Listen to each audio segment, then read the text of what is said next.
May we meet you, sir? Emeka Ihedioha. I'm a Nigerian of Imo origin, and I would say I've been a servant of the Nigerian state for quite some years, and I remain so.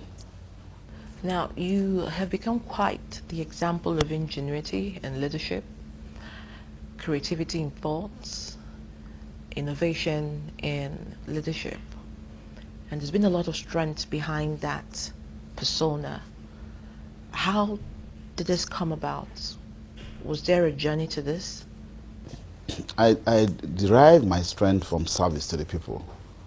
In my legislative years, 12 in the National Assembly, those periods were dotted with accomplishments, motivational leadership,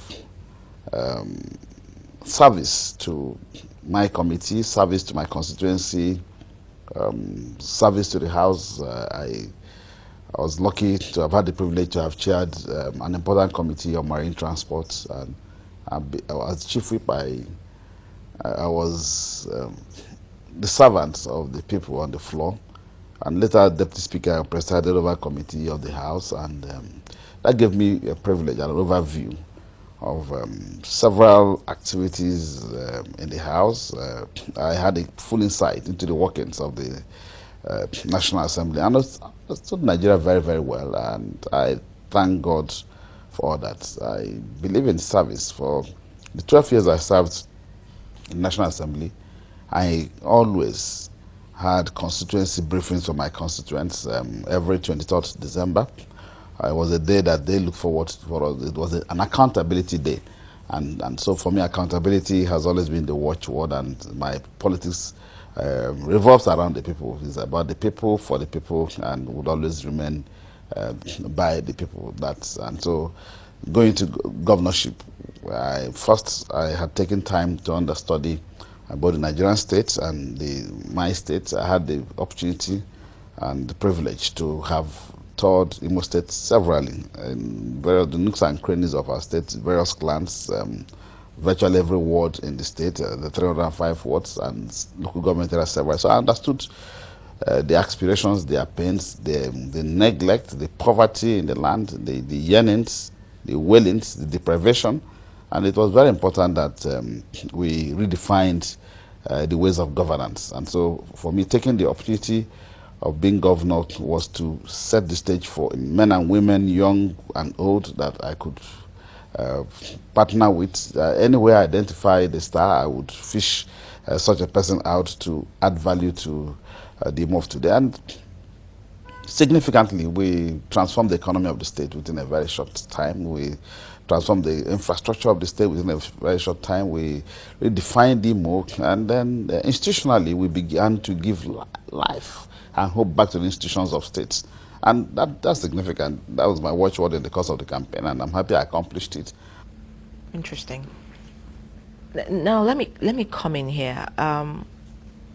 We have seen time and time again examples of leadership, but not in a long time have we seen such, faith and belief of the people behind your person. And again, it's been precisely said that you have shown strength in the reuniting of the Southeast, the ideals of what the Southeast stood for, and the calculations of the world and in Nigeria. You brought the rebirth of the Ihanjoko series in Imo State, which was, of course, pronounced as the central hub for bringing back, leadership or leaders in the Southeast together to think Igbo. What inspired this? As a young boy ahead of the Ihedioha lectures, our legendary Dr. Sambakwe initiated it some 40 years ago, and had Professor M. J.C.H., who was then the first Vice Chancellor of Imo State University, as the first lecturer, and I had loved it. Maybe I didn't participate in all that, but I followed the process. It was about our culture, it was about our history, about our orientation. A people must believe in something. And so what do we believe in? And so it's important for, even for the younger generation, for our children, to understand what is it, where are they coming from, what is the culture of the people. We must identify with our base, with our roots. And that's what, and so when I came into governance and found out that Ihedioha had been, well, systematically by the government before mine, wished it away, I thought there was need for us to resurrect it. And that resurrection meant a lot of sense. It wasn't about Imo people alone.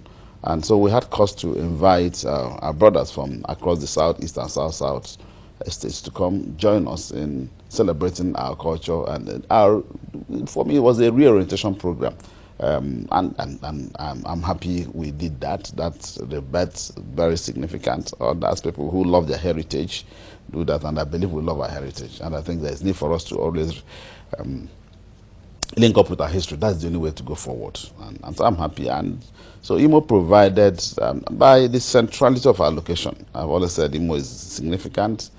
Imo is the heartland of the southeast, and to an extent, our brothers in the south. And so we provided that base, that rallying point. And I'm happy with our brother, sister states, that they came to be with us. I'm happy about everything, and we felt there was need to give space and sense of accommodation and be our. We have to be good brothers. We have to show example of good neighborliness. Nigerian nation, one, and two, the Southeast. What makes up the Nigerian nation? Our respective communities, our local governments, our various states, the regions, the various zones, and then the Nigerian nation. So the Southeast is unique in the sense that we have one cultural identity. We're homogeneous ethnically, and so that should be a source of strength. And yes, we're still not there. I believe that events and times would get us to get there, and we will understand that we still have roles to play in the modern Nigeria and its evolution. And of course, the realization will come as we proceed. We are a people who are very energetic and endowed with great potentials. I think about perhaps the most intellectually endowed. One can go to that extent to say that that we have a strength in intellectualism, which is what we can push forward as our unique selling point.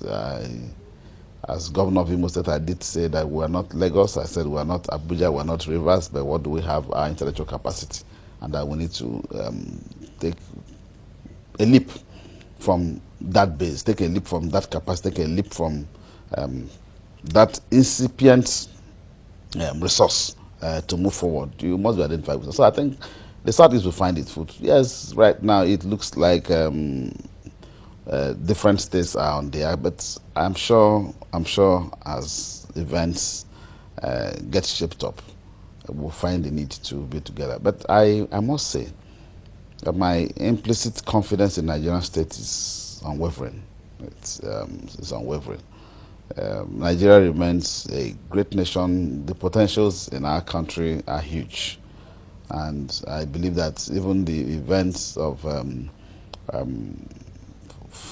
Tuesday, 14th January, is not enough to shake my determination, my confidence, my faith in the Nigerian state. It will rather strengthen my resolve to make Nigeria greater again, because I believe that there's a lot of strength in our diversity. There's a lot of strength in our being together. There's a lot of strength in the cause of things, in where we are.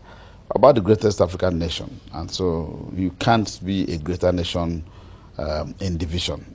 And so Ecclesiastes 3 verse 1, to everything there's a season and a time to every purpose under heaven. I think that sums up essentially the events of Tuesday, January 14th. If we are philosophical and spiritual in that sense, I'm sure we'll overcome. Otherwise, like I said,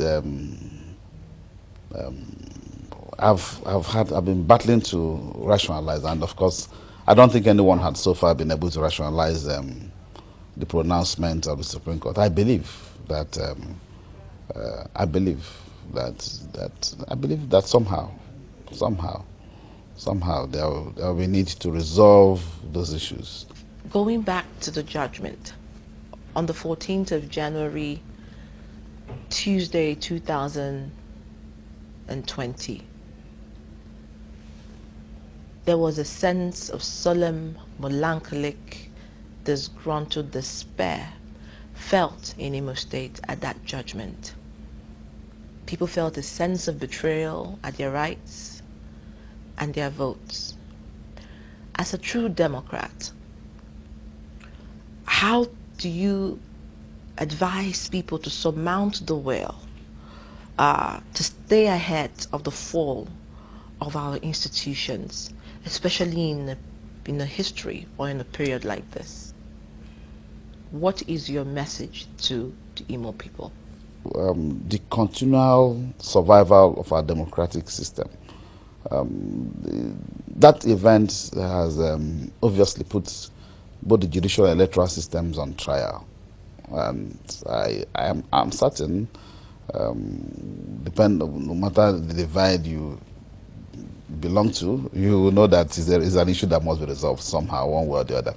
And I have implicit confidence and faith in God that that matter would obviously be resolved. And I think it will be to the glory of God, to the sustenance of our democracy, because that's the way to go. We are meant to understand that the judiciary is the last bastion of hope for every Democrat. And I'm a Democrat. I'm a professed Democrat. I'm a committed Democrat. I'm a patriotic Nigerian. And so, but going forward, I am sure, I am certain that everybody, the bench, the bar, the laymen like us, participants, I mean, the electoral umpires, everybody will know there is need to address that question, because it's people have talked about the mathematical impossibility. They've talked about the judicial. I mean, they can't make sense out of that legal. I'm sure maybe something. It's something that it's something that will be resolved one way or the other. I believe so. I believe it will resolve one way or the other. I have confidence. But like I said, that event is not enough to question my confidence in Nigerian state, question my faith in our nation, question my faith. I mean, all it will do is to serve to strengthen our democracy. That's all we need to do. So how do we take it from there? How would that make us a better nation? I believe it will. And that's very important. And I believe that such will not. So there'll be a resolution. There'll be a resolution. I'm sure people have gone into research. I'm sure people are thinking, how do we get out of this? Because you can't live in that way. Because you go with a sense of purpose to the highest court in the land. And you want to believe that I have my facts are right. And this wasn't a borderline case. Certainly not a borderline case. It was a clear case. I mean, the facts are clear, the facts are sacred, it's not missing, it's out there in the public domain. So it's not about Emeka Ihedioha, it's about our people, it's about the survival of the Nigerian nation. And I'm certain that every lover of democracy, and even those who do not really believe in, they should appreciate where we're coming from. And so you draw strength from where we're coming from, because we've gone through some dark times. And we're optimistic that going forward, Nigeria will be a greater nation. And our children, I mean, my children, several young chaps have been asking what exactly is going on. And I think that is the issue. So we should be strengthened by that fact, and everybody should get committed for us to resolve. It's a dilemma that needs to be resolved. It's a mystery. I consider it is a mystery somehow. So God should give us the strength and enablement to find answers to the questions it has raised, and it will help everyone. I don't think it's a time for show of strength. I don't think it's a time to be egoistic. I think it's a time to look at Nigeria. It's a time to think about our democratic future. It's a time to talk about It's a time to put to test our sense of patriotism, and then for us to know that, that you have, we must have answers to God. I'm very confident that there will be answers to the questions raised. I'm very confident about that. I'm very confident that there are many more patriotic Nigerians out there than we imagine. I am confident that the sense of despair that has bedeviled the entire Nigerian atmosphere, the sense of submission, the sense of disgust, the sense of agony, will give way to. I believe that at the end of the day, there'll be lights at the end of the tunnel. I am certain about that. I believe God loves our country, and I urge everyone to remain resolute, to be strengthened by the fact that over the period we've shown our capacity, inherent capacity to turn things around. We've shown capacity. When I came in as governor of Imo State, Imo was in the dark ages, obviously. Light has today been restored to Imo, and I'm sure God knows why. He has allowed this temporary setback to come in, and I'm certain that, like I said, it will be temporary. It certainly will be a temporary setback. We'll bounce back. Our economy will grow from strength to strength again. Imo will become yet positive again, and from the events of from that event of Tuesday, January 14th, will emerge a greater Imo State. I'm certain. Perhaps history is being made, and the authors of that script may have unconsciously begun to set, they have unconsciously set a path for a greater future for all of us. And I believe that we should be strengthened with that. There is a greater future for Imo, there's a greater future for our country. I will remain pan-Nigerian, I will remain pan-Igbo, I will remain the patriot I've been. And I am certain that from this situation, we'll emerge stronger. We'll emerge stronger. There are times, and like I said, I will keep referring to my famous, very, very, very, very quote in the Bible that I'm at home with: a time for everything, a time and a purpose for everything. And so there's a time, there's a reason. There's a reason, there's a time, there's a purpose. And so we'll be stronger. And this is history. And don't forget the effect of history in our lives. So this is history. Thank you so much for your time, Your Excellency. Thank you.